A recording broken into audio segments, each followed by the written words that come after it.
charging virgin. Can you give me an assistance here?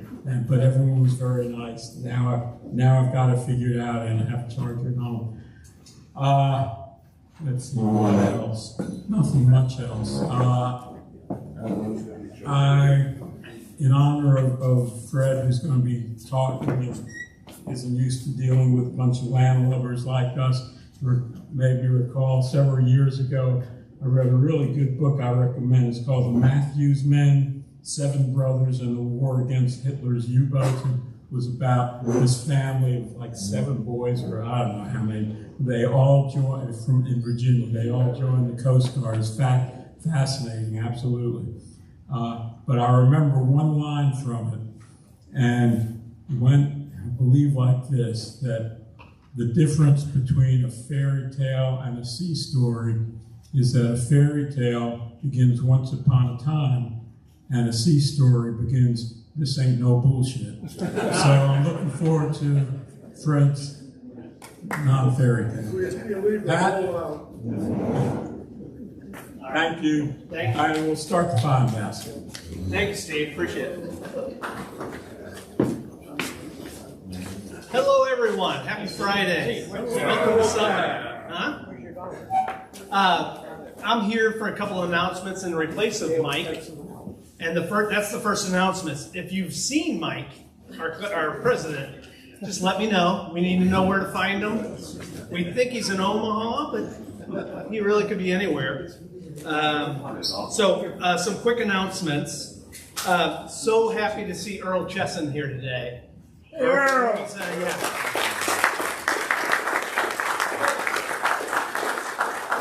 Earl's been through the health mill, so great to see you.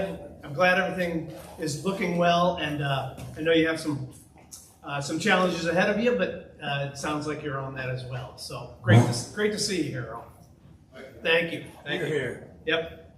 It's time to pay attention to the calendar because we're going to be doing a lot of weird things in the next couple of weeks.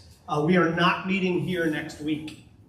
We'll be at Mark Hunt's farm next week, which is off of Mount Carmel Church. There will be specific directions, but this will be a meeting. It'll be very casual. There won't be a program or anything like that. If none of you have ever been there, or if some of you have never been there, it is. They've got. It's a big old place, but he's got a barn to where we can eat. It's in the shade, so you're not going to be outside all day.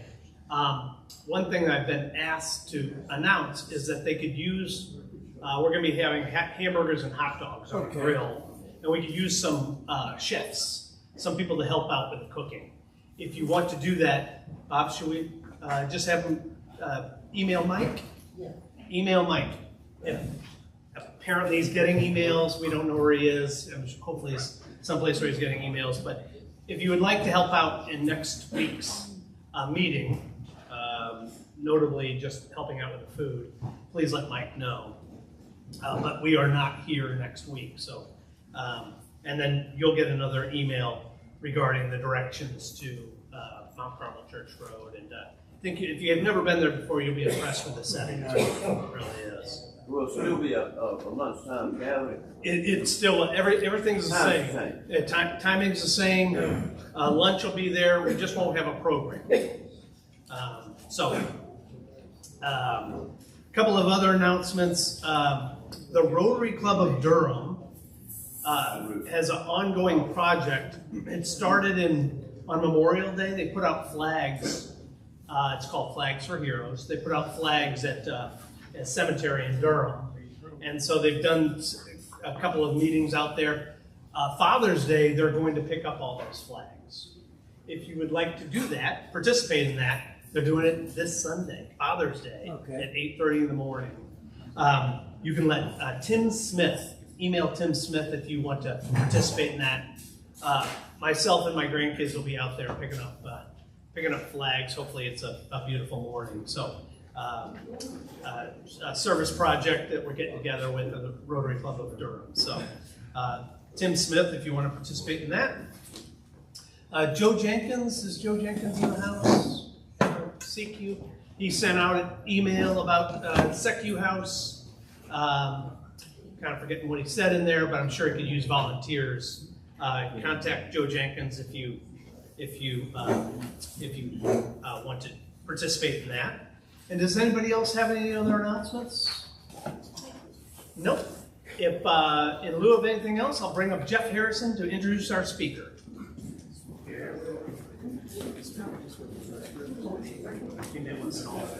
So today's speaker, Captain Fred McLaren, I originally met through Jim Lilly, and he's visiting Rotary here today, and he was introduced, not meeting the Admiral.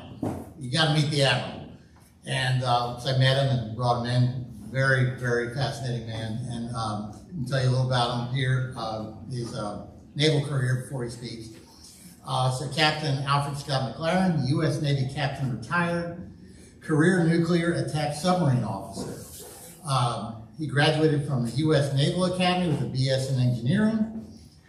He's also graduated from the U.S. Navy Submarine School, the Advanced Nuclear Power School, the Naval War College, and the Major Shore Command School. Over his illustrious career, he has made 3 submarine Arctic expeditions. The first, submerged transit of the Northwest Passage by the USS Sea Dragon, which is SSN 584, in 1960. The 1967 Baffin Bay expedition, and as commander of the USS Queenfish, SSN 651, the 1970 North Pole expedition that completed the first hydrographic and oceanographic survey in shallow water and under thick sea ice of the entire uncharted Siberian continental shelf. Of his many awards as Cold War submarine commander, he received the Distinguished Service Medal, 2 Legions of Merit, the Meritorious Service Medal, the Navy Commendation Medal, and 4 Navy unit commendations.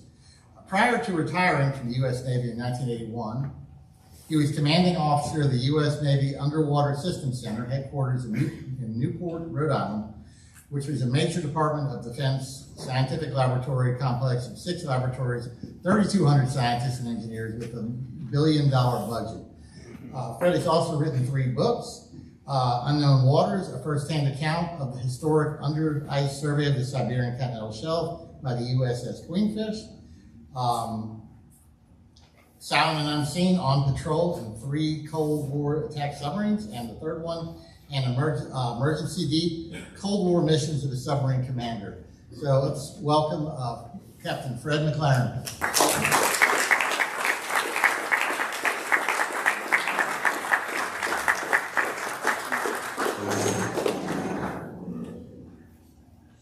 Find a path up there.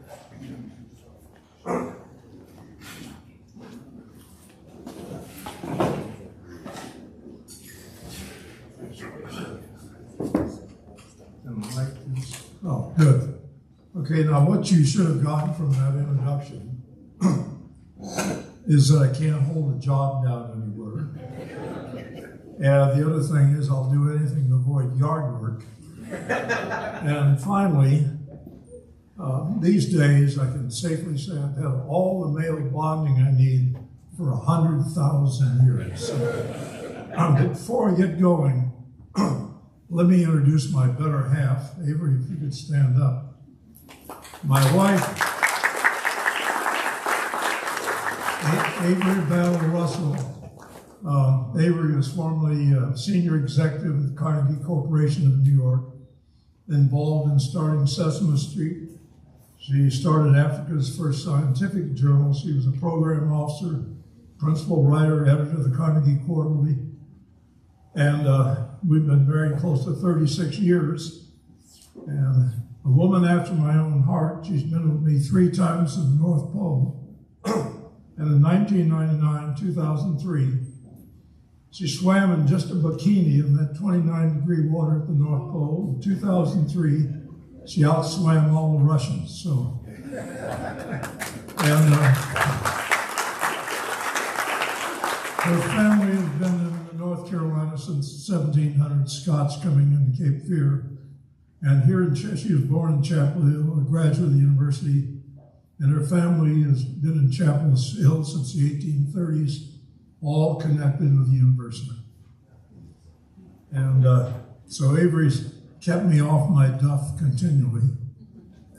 Okay, well, I'm giving a talk here that's going to be 40 minutes compressed into 30 minutes. Okay. So I'm going to move around very quickly, hold any questions to the end. And Jeff, you can give me about a 1 minute signal that I can ignore and keep going, okay? So you should be okay. Yeah, all right, good. Okay, I'm going to be talking about only my third book, which only is about 4 years out of my first of 6 careers. And I spent 24 years in the submarine force, and this book covers my 4 years in command of the USS Queenfish. And there you see Queenfish in the water. It was the first of 37 new submarines that were capable of operating in polar regions year-round. That's both Arctic and the Antarctic.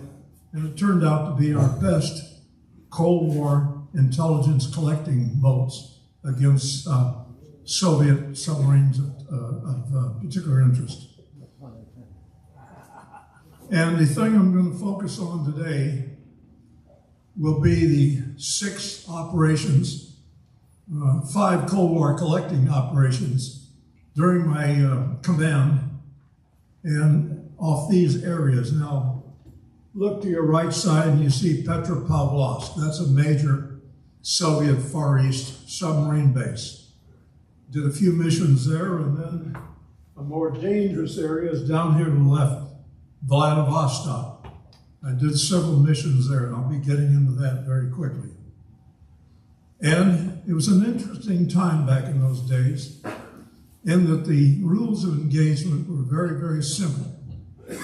Now, in all my missions I conducted, all were within weapons range of the submarine I was collecting intelligence on.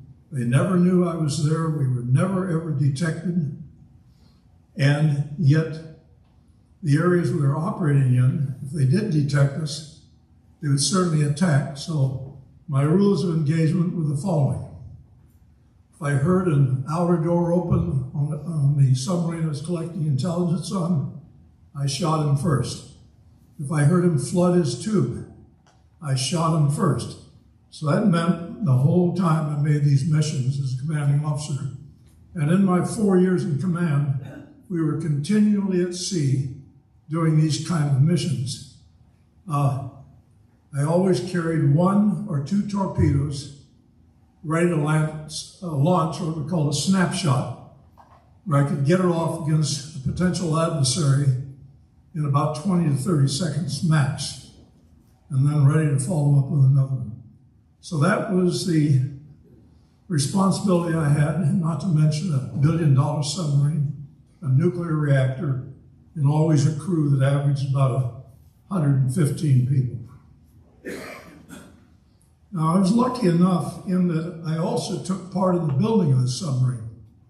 I was its commissioning second in command, an executive officer for 2 years. So I happened to be with the submarine that I later took command of from the time it was just a little more than a keel in Newport News, Virginia.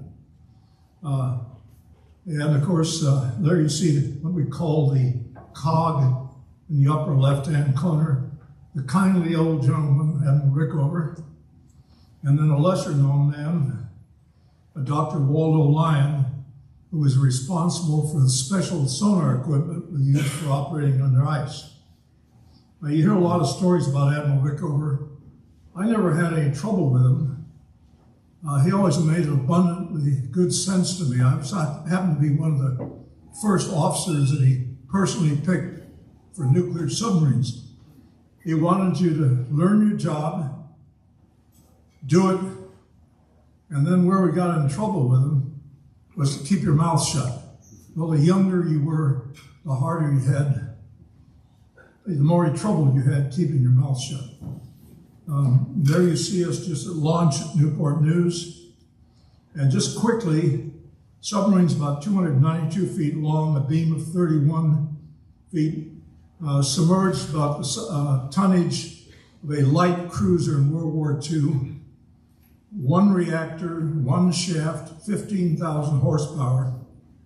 All I can tell you is go over 20 knots, unlimited range. I think our lifetime without being refueled was about 25 years, and a test depth of 1,300 feet. And we were well armed. And there you see us alongside a pier in Washington State. And notice that we moved the bow planes from the bow of the submarine up to what we call the sail. And you no longer have a conning tower in there. And those planes can be rotated in a 90-degree vertical position. We're operating under ice. We could break through as much as a little over 6 feet or 2 meters of ice without doing any damage to the submarine. Now, I never like to break through ice for a simple reason.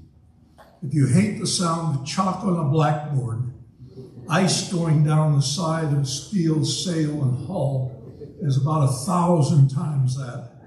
And you're going to be pretty special to enjoy that sound. And there you see the submarine on the water. Now take a good look at that. Notice that the rudder from top to bottom, how huge that is, and the propeller you're looking at is 7 feet diameter. Now, that's going to be important and something I'm going to tell you here later. Okay. And I'm one of the few at that time, and I'm talking about a different era. I'm talking about 50 years ago. I don't know quite what things are, probably not much different, just different technology, but I served on 4 different attack boats. The first being a diesel submarine, World War II submarine, the Greenfish. Then I was on the Sea Dragon in 1960 to 62. I was on board when she made the first trip from the Atlantic to the Pacific via the North Pole, the first to look at the underside of icebergs, the first to survey the Northwest Passage, and best of all, the first to play the game of baseball at the North Pole. And I may or may not have mentioned in 1960, we located the North Pole, the pitcher's mound at North Pole, lined up the bases so the international date line went through home plate, pitcher's mound, second base.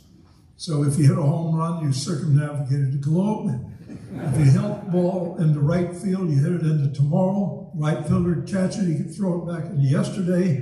And I played baseball, and I'm sure some of you here in the room have. And sliding takes on new meaning there. You may hit the base, and then you go another 20 feet sliding in the ice and get tagged out anyway. So that baseball is in the Baseball Hall of Fame. And then I was diving officer, navigator, and then chief engineer for 2 years, the world's fastest submarine, the Skipjack. And during the Cuban Missile Crisis, we set and then reset the world's record for crossing the Atlantic. Interestingly enough, the short time we crossed the Atlantic and the speed still remains classified, still not free to talk about.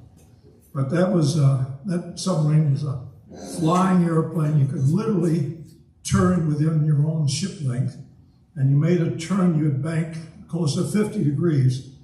It was a pretty exciting. We actually had subway straps throughout the submarine to grab a hold of it. Then I took part in the building of Queenfish, went off to the War College, student instructor, and in between my 2 War College tours, got myself sent to sea about a year before I knew I was going to take command on a brand new submarine, the Greenling, which was going out on a Cold War operation, which was pretty exciting. It was in the Atlantic, off the Murmansk. And we caught and stayed with it for almost 2 months, a Soviet attack boat that didn't know we were there. It was out looking for ballistic missile submarines, but with no success. And then I came back to take command at Queenfish. So served on 4 attack boats and probably over 30 missions under my belt. And my total time underwater, divorced from the outside atmosphere, excuse me, is about 5 3/4 years. And here you see me change command on the 12th of September, 1969. Now look how fresh and innocent I look. I'm following the commanding officer. And you're going to see a change in me in about 4 years, having had command. The era was the Vietnam era, and this is a very interesting picture. That's some of the 115 crew. In those days, about half the crew had bachelor's degrees.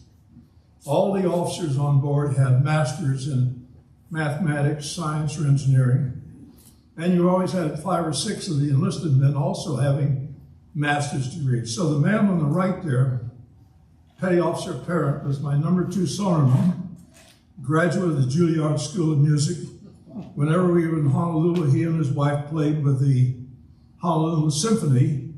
And before coming into the Navy, he had played the cello for Mantovani for 5 years. Wow. The man holding the telephone there, as I recall, he's the heir to the Folgers coffee fortune. Very popular guy to go ashore with because he had lots of money. The man bending over with the, handing some stores down, later became a CEO of a major company. And the 2 in the back, this is just coincidence, got out of the Navy, went out and got their PhDs, and were later department heads, I think one Oregon, the other Washington. That's the kind of crew I had. I had the unique situation of having a Yale officer being dumber than a Harvard enlisted man, and I had to break those 2 up. But it was like leading a whole lot of wild horses. And of course, there you got a flavor of submarine life. That's one of the crew's berthing areas. You always about 15 bunks short. So those that have not qualified yet, you had this nice habit of what they call hot bunking. It was up forward here in the torpedo room, sleeping on top of torpedoes. And when one person got out of the bed, somebody else quickly got in. And so submarine life is pretty much, you've got to have a good sense of humor. A submarine crew is a very, very tight team. People ask, well, gee, psychologically, did we have any problems? No. You went through submarine school, you had all this psychological testing, but your final determinant was your crew. You had to either fit in with that crew or you didn't, and that was that. And everywhere we went, we always carried a full load of war shots. Torpedoes ready to fire in anger.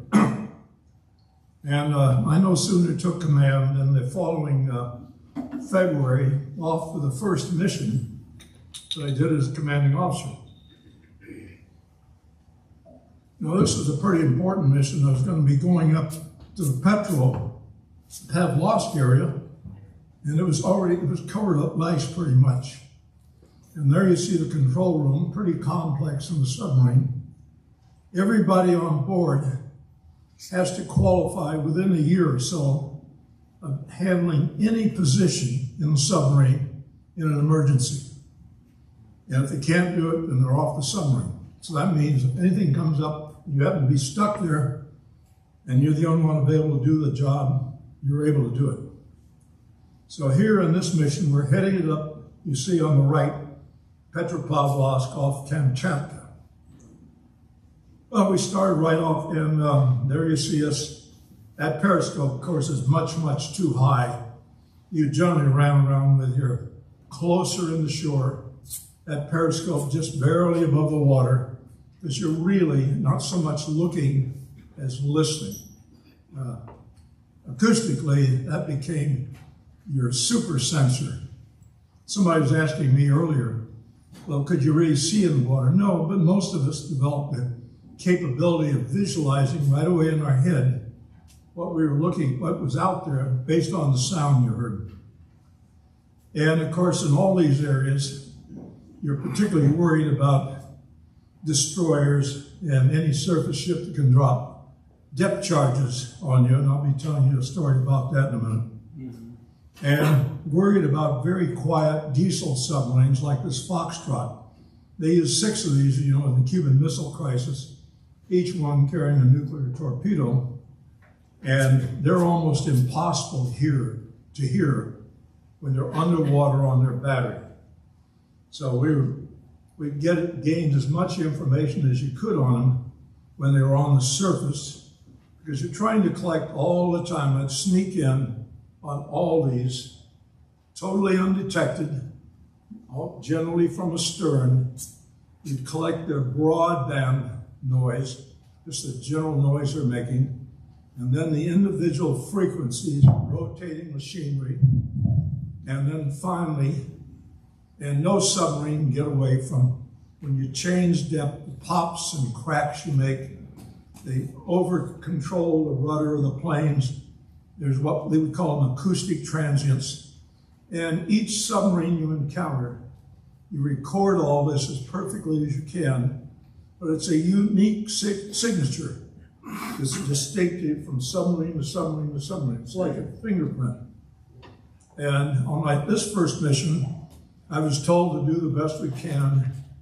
The max number of what we call absolute sound pressure level readings ever collected in the Pacific was 2.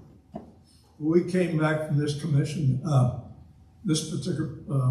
mission with 24 under our belt.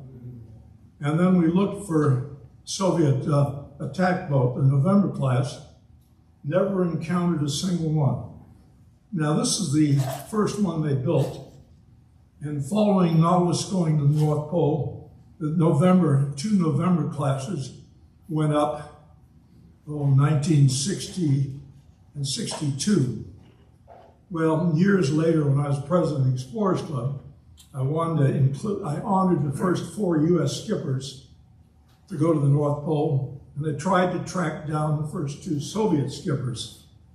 Well, because they built this thing for speed, they did not shield it adequately, and so those 2 skippers had died of radiation poisoning, had been most of their crew by the time we were looking for them, close to 1980, or 90.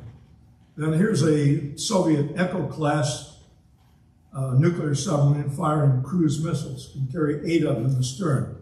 That's another one we snuck up on and collected all the information we could without us knowing there. And then here's a Soviet Hotel-class ballistic missile submarine. This could carry 3. This is another one that we collected this acoustic information on. And then, of course, they had another very dangerous destroyer. This thing came within 10 to 12,000 yards of you. You pretty much had to clear the area until he was gone.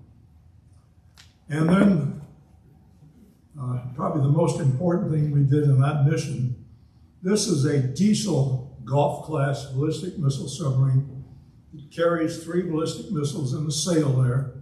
It can probably go out, let's say 8 or 1,000 miles. Well, as far as I know, we were the first to ever do an underwater hull surveillance of a Soviet ballistic missile submarine. So this thing was headed south toward the Kuril Islands. Seas were pretty good, so I took the opportunity. We prepared for this ahead of time, snuck up underneath him, got as close to about 10 or 15 feet below. We could see the wash of his propellers, slipped up underneath him. In about 45 minutes, just filmed them and took pictures, stem to stern of the underside of the submarine. And that's where we caught this bulge of the missile tubes and things like that. That wasn't known before then. Okay, I think that's a first. And that excited a lot of attention when we got back to port. Then we followed him down the Kurils and caught him actually, and we filmed him firing a missile into the interior. Well, and then that was a port-to-port mission. We headed back, and there you see me up there in a white uniform on the sail, just like a U-boat, returning back to port, waving there to my family. Pretty exciting, and my bosses are pretty excited. I got one night home, and I was off the next day to Washington, D.C. to brief everybody from the Secretary of the Navy, the Vice President, Admiral Rickover, CIA, over 3 intensive days, 8 briefs a day, and flew back.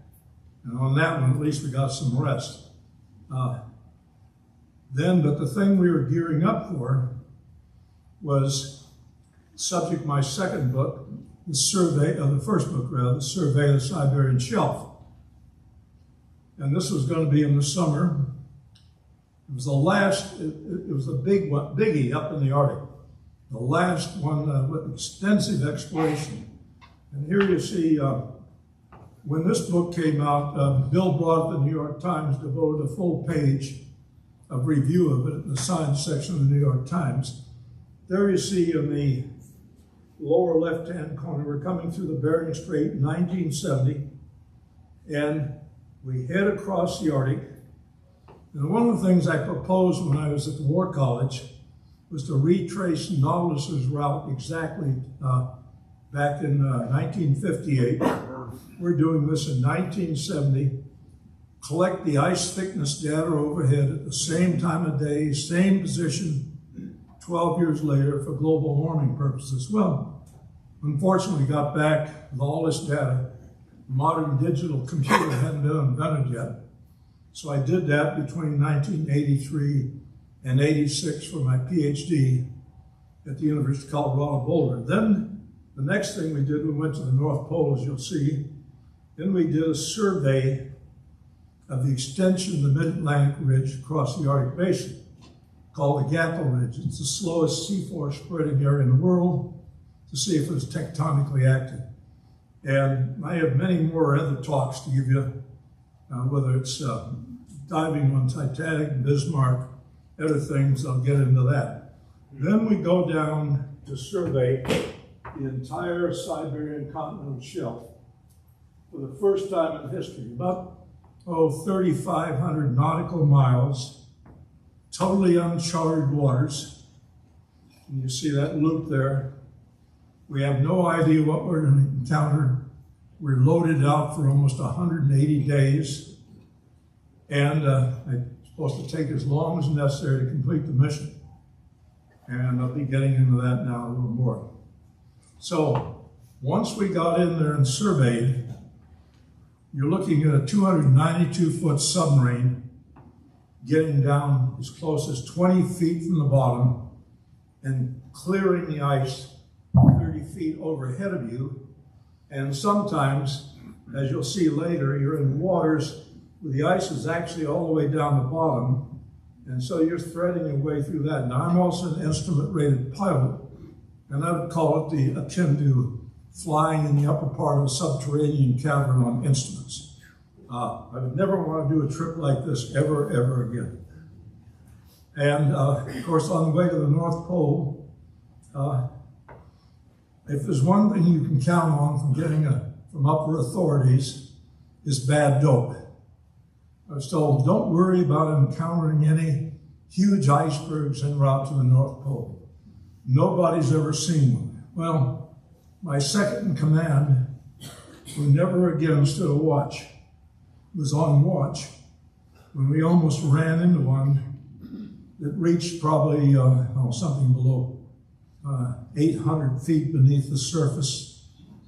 I had that sixth sense, I better get out there.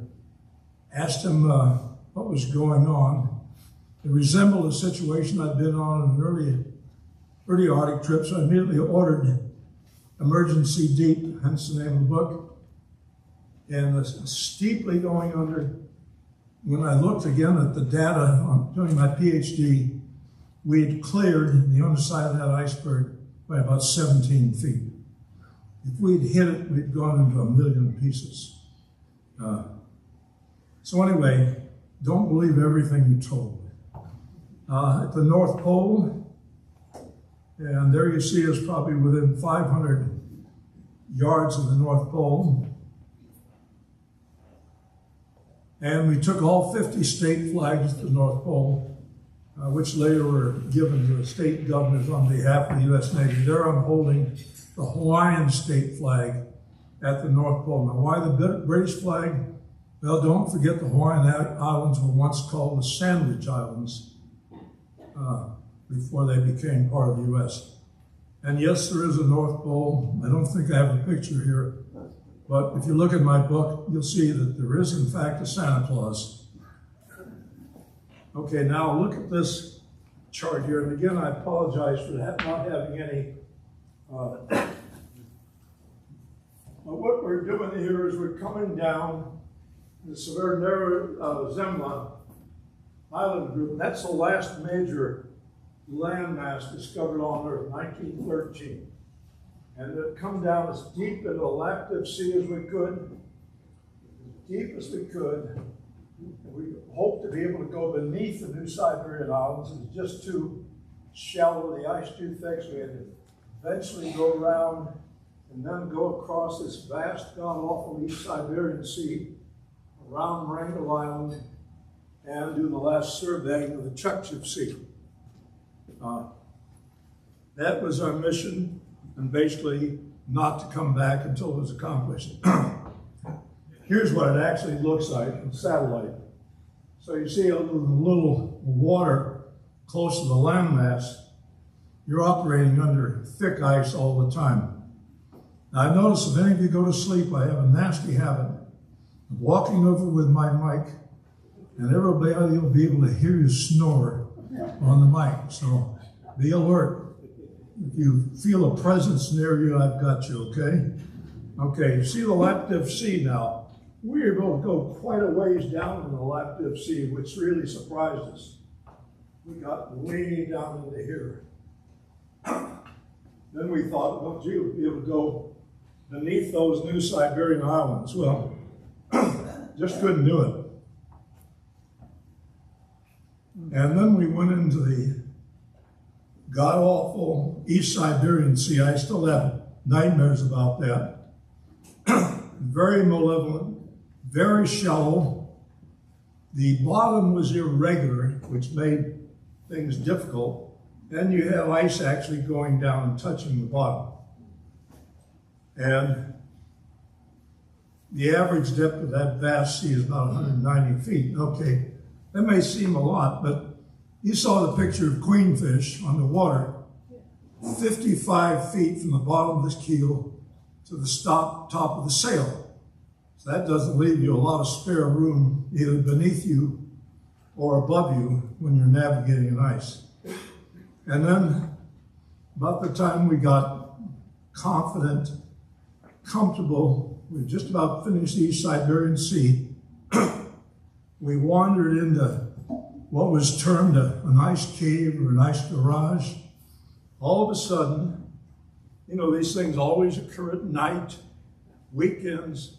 We're in the midst of watching Shane and the crew's mess. Jack Palance is just about to get his just dues when the messenger of the watch comes down and grabs me over his shoulders. Highly unusual. Tells me to come up in the control room. Well, I go up in the control room and I see the iceberg detector or gear we're using to maneuver with. There's ice all around us. Ice to the bottom, right in front of us. Either side, probably no more than the width of this room on either side. We're hovering at 6 feet above the bottom, and the ice is within 10 to 12 feet above us. Well, I look around, I see these white faces, and the first thing I did is picked up the MC, which we never use, and I say, we're in a tight situation, try to sound nice and calm, and I don't want anybody to move, because we have to maintain a neutral buoyancy. And then we call back to the engineering spaces. You remember that 17-foot diameter propeller. I get the throttle man on the sound-powered phones with me. Now, how many of you have ever operated a sink and screw vessel at sea? Well, you know they have a nasty habit. If you back, they squat and they back to port. Well, that was not an option in this situation. We had to come out the same way we went in. So then, calmly, I would have the throttleman spin spin the propeller about 2 to 3 revolutions astern. We just slowly backed out. Meanwhile, the diving officer keeping us from touching the ice overhead, but touching the bottom. And of course, the bottom was heavily silted. So we also had to shut down one side of the engineering plant so we didn't suck that up into our condensers. Anyway, it seemed like an eternity, but we got out of that in about an hour and a half. Gave a sigh of relief. And you'll see in my book how we got into that stupid situation in the first place. Now then back to Pearl Harbor, pretty tired. And then on my third mission, now this is the one we're coming into where Tom Clancy, who wrote Hunt for Red October, he met with me in 2000. He wanted to write a book with me. Well, any of you have read Stephen King? You know, those horror books by Stephen King. Well, Tom Clancy's got to be his twin brother, God rest his soul. Both those guys are crazy. There's no way in hell you can write a book with either one of them. But he did admit to me that he got the idea for Hunt for Red October, what I'm about to get into next. Okay, I got word verbally, not written, that the Soviets' quietest ballistic missile, a Yankee class, was going to be coming from Murmansk in the Atlantic to Petropavlovsk in the Pacific via the Arctic Ocean. It had an experienced captain on board, but even more important on board was also their most experienced submarine officer who taught other submariners, just like the Hunt for Red October. And I was to try and catch him. Okay, here you see that Yankee class, that sort of like our early George Washington class, carried 16 ballistic missiles. They could fire from underwater, but most of the time they'd do it maybe from periscope depth. Okay, now, I later saw a picture of the skipper who captained the submarine that I caught successfully, but he didn't look like any Sean Connery, so I'm not going to use his picture. He was medium-sized and fat, and far from looking like Sean Connery, but he was one hell of a good adversary.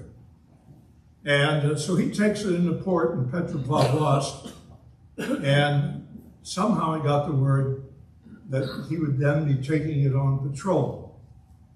And he heads out in dense fog one day, and we're at periscope depth, and we picked up his radar, and then we could hear his propellers, classified him, who he was, but we couldn't tell, we couldn't see him.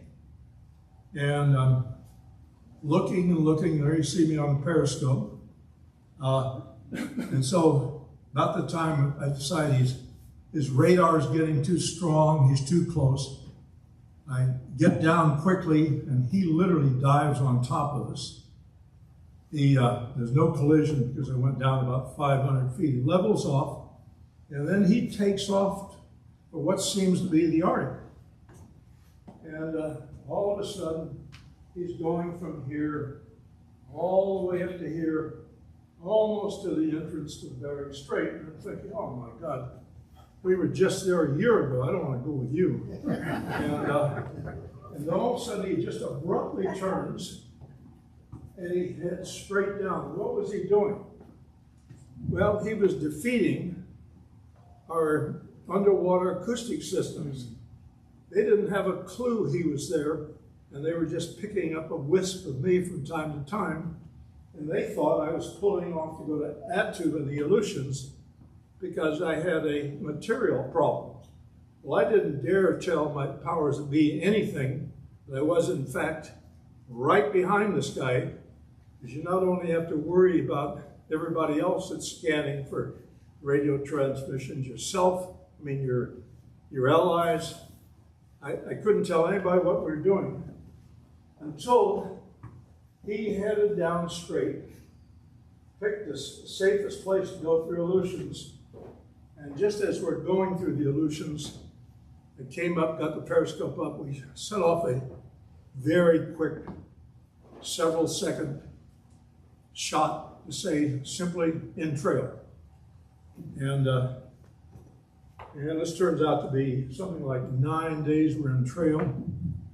I slept right at the base of the periscope, probably no more than about 45 minutes, an hour a day.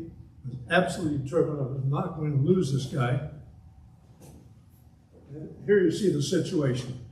We're back astern of him and staying back to where we can hear him, but close enough we don't lose him. Now, as he approached the Aleutians, he did what we call the crazy Ivan turns. He'll just abruptly turn on you, and he's searching down the stern of himself to see if anybody's following him. Well, I had encountered that before in other operations. We drop back, go deeper, just continually point him and go this way. One time I followed the guy all the way around on his crazy island. That was a dumb idea. That was a lot of work. And then as he got through the Aleutians, he became quieter and quieter and quieter. Except for one thing. Every time his crew changed watch, every 6 hours or so, they would go through the boat, slamming with watertight doors, whistling, singing Russian song, dropping tools in the villages. It was absolutely crazy. And then in between, just being as silent as could be. And so, of course, as we got closer and closer to a patrol position of his north of the Hawaiian Islands, then he just became cagier and cagier. He spent more time at periscope depth. And eventually I finished the last 3 days just basically being a couple of 100 feet directly below him. Okay, and then the good news came. I'll back up. By that time, my bosses are wondering where we are and what's going on because they haven't heard from me.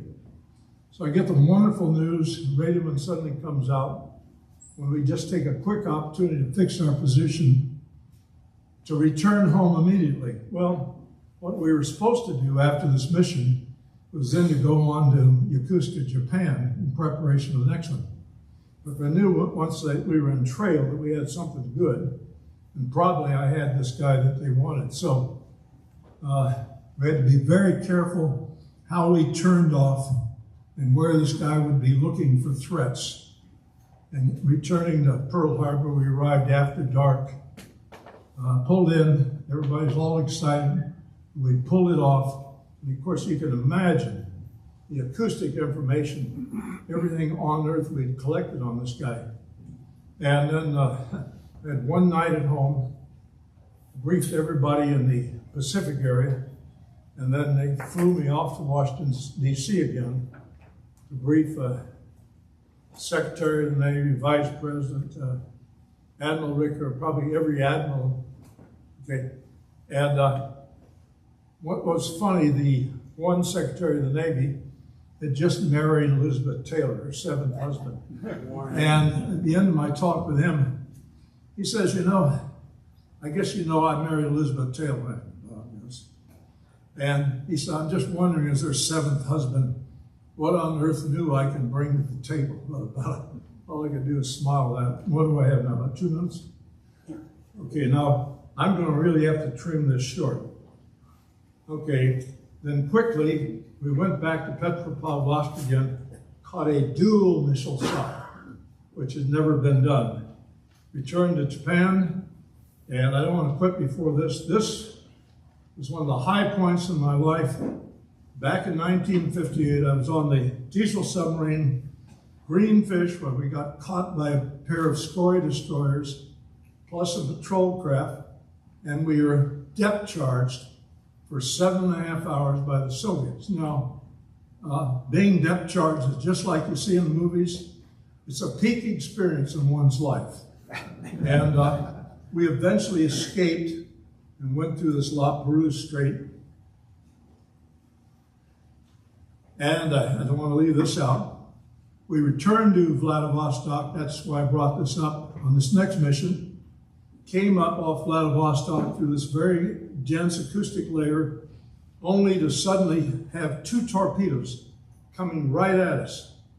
Now, this was the worst experience ever in my life. I had only seconds to do the right thing, and that was to generate a little bit of bearing rate. And believe it or not, right there, periscope depth, both torpedoes went down our starboard side, one within 10 feet, the other one within 20 feet, plaster loaded, but even if they're war shots, they would have killed us. 600-pound heads, of course, would have probably broken our propeller, heaven knows what. We emergency deep and got the hell out of it. Found out we inadvertently wandered into an exercise in which a Romeo-class submarine was firing practice torpedoes at a Russian Soviet destroyer. We just happened to wander up in the middle of that exercise.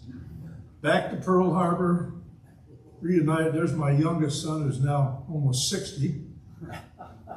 And that's when I received the nation's highest peacetime award. I think there's only about 5 or 6 of the submariners in the entire Cold War that have received this from one of World War II's top aces, Admiral Cleary. And then the last one I'm going to mention is I went back again for my second deployment, another 5 months, the following fall. And they sent, this is the dead of winter, Christmas, New Year's, and I catch as you see in the picture at the top there, a brand new ballistic missile submarine that was built up in the Aber shipyard, and it's on a barge being transported down to Vladivostok. Then I was also fortunate to catch another missile launch. And then finally, I'll conclude with this. The only time I was directed to sink a ship, and that was off one of my Vietnam patrols, where I was authorized to sink any supply trawlers bringing supplies from any nation to the North Vietnamese. Well, in this area, Yankee Station, you had more to worry about from your own forces as you did anybody else. If they detected you, they'd bomb the crap out of you. So I finally encountered a trawler loaded with boxes like this. The only thing is, and I had to track down 6 World War II torpedoes that I could set shallow enough to sink a shallow draft target. Well, anyway, this trawler, lots of boxes, but just 4 old, elderly, heavily tanned, wizened seamen. And I set up on it, all set to shoot them. The more I thought of it, this is not a worthy adversary. I'm not going to be proud about this ever. Half my crew saying, "Shoot him, Captain, shoot him." And I just said, to hell with it. I'm not going to have that on my conscience. And all I have to do is send a radio message, have somebody come out and check them out. So then when I got back to port, why, everybody thought I was going to get court-martialed. And the admiral, who was just a World War II ace, he just slapped me on the back and he said, "Hell, Fred, I'd have done made the same decision." I changed the command. And ladies and gentlemen, that's it. So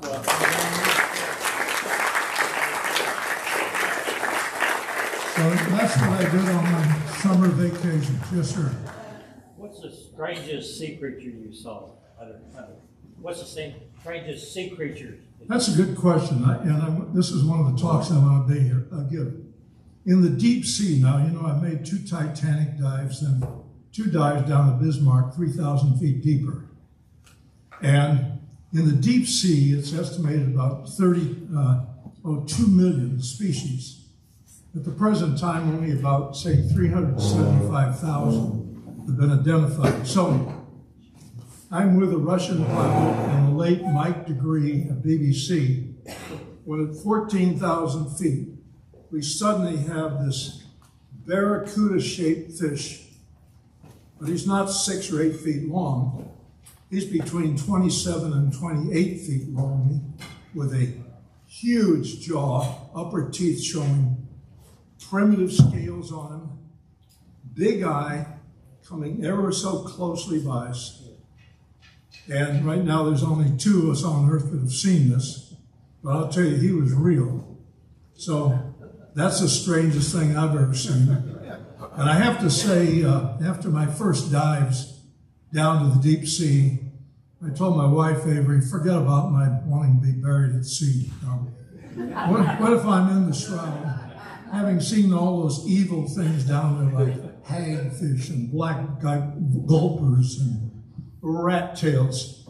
What if you're in that shroud and you're not really dead and there you are without a cell phone? No. Bury me ashore, thank you very much. Yes, sir. You talked about getting the sonar or the imagery from all these different submarines. What did you do with that? You must have a live. Well, that goes, you specially recorded specially, and then that's immediately flown back to Washington, D.C. Various agencies have closely looked that over. And then that could be used to help identify those same submarines later. How true to life was the Hunt for Red October film? Who's asking that question? Dickie Martin. It's all right, but that stupid exchange between the captain and Jonesy, the sonarman, we're pretty formal. I never had a Jonesy that came out and talked to me. I had 7 men on sonar at the same time, and I had a chief in charge, and everything's crisp and formal. I used to think, I've seen the picture twice now, I thought the U.S. skipper was a little too wimpy. Most of us that have attacked submariners, commanding officers, we have more aggressive personalities like that one who's trying to sink his former boss. That's the way we're built. Now, I have to say, though, that has a price. When I came back after this all the time, responsibility in all these situations, I went through about 3.5 years of PTSD. You don't know, of course, you don't realize this is happening to you under all that, because you're in life-threatening situations, and you got all this responsibility on top of it. And believe me, you can't show any emotion or concern. You just joke with the crew. And because they absolutely depend on it. It's like hundreds of years ago. Now, I'm going to add something else. Sorry, I got asked an interesting question. In New York 2 years ago when I gave this talk. Did I feel fear? Well, in any of these situations, anybody with any sense would feel fear. But I realized that was a tough question to answer. Because I can't say I ever felt fear that froze me or caused butterflies. I think the result was heightened situational awareness. Does that make sense to you? Okay, now, when did I develop that? Probably about 4th or 5th grade, when I never ever stepped down from, I went to 12 grammar schools and junior high schools, 6 high schools, had my quota of bullies at every one of them. I never declined to fight any bully, but probably about the 4th grade or so, I figured out it was a waste of time to get emotional or upset. You just had to view this as a tactical situation and make it not worth this guy to ever bother you again. Okay, now I tend to say at the beginning, I come from a long, many hundreds of years of military people. We fought, with a couple of exceptions, we fought in every war the U.S. had fought in since the Revolutionary War, both sides of the Civil War, both sides of the Mexican War. And before that, everybody fought the British. And then, you may or may not know, a good part of me is Irish and Scots, almost a quarter Yaqui Indian, and Basque and Spanish. So I've got the right genes, and certainly a long military heritage. So it wasn't like stepping in from a civilian life. God, I was told about this, I think I was 5 years old. I was told by my maternal grandmother and mother that I had my choice of either becoming a military officer or a Catholic priest. Well, living in Guantanamo at age 15, I have fond memories of that wonderful older woman who convinced me that a Catholic priest was not the occupation for me.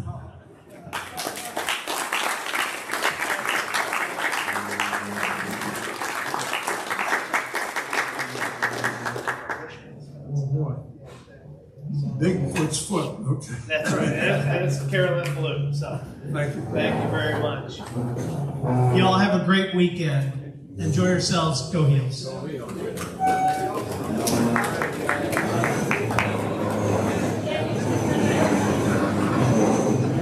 Fred, I understand that when they set off from port, it comes from a nuclear submarine. The floor of the submarine is covered with a box is I couldn't believe it. We're walking around and we get gradually stepping lower and lower. No matter how much room, how big of the building, as big as they build a submarine, the more gear they stuff into it, and then and the other thing I didn't mention before, all my guys, when I was commanding officer,